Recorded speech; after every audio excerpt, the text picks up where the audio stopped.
Artinya, Bapak boleh tetap kaya, tetapi dengan cara yang berbeda. Tetap kaya, tetapi bertasawuf.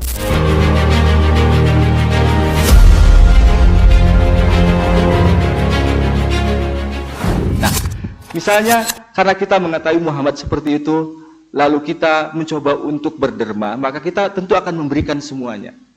Dan tasawuf yang sangat ekstrim mengajarkan kita hal seperti itu. Kalaupun pada buku ini, teman-teman, bapak-bapak sekalian akan membicarakan tasawuf positif. Tasawuf positif itu bukan seperti itu. Tasawuf positif itu ada sesuatu yang lain yang bisa dilakukan. Artinya, Bapak boleh tetap kaya, tetapi dengan cara yang berbeda. Tetap kaya, tetapi bertasawuf. Sementara tasawuf negatif itu untuk mengenal Tuhan, untuk berdekatan dengan Tuhan, untuk diakui oleh Allah Subhanahu wa Ta'ala, bahwa Bapak harus benar-benar asketik negatif, harus ada di hutan, ada di gunung misalnya, kemudian harus menolak segala macam pemberian dan seterusnya. Bapak Ibu sekalian, dalam sejarah nanti kita akan bicara lebih lanjut beberapa contoh kehidupan para sufi atau para tasawuf.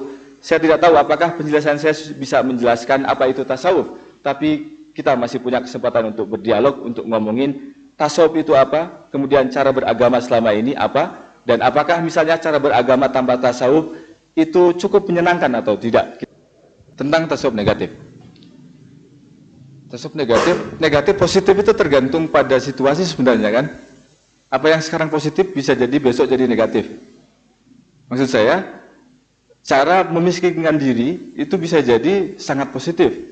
Terutama misalnya pada zaman Nabi ketika semua orang membutuhkan solidaritas antar umat. Ketika itu perbedaan antara orang kafir Quraisy dengan Muslim sangat tinggi. Quraisy pasti kaya dan luar biasa, sementara orang Muslim itu dihuni oleh para budak.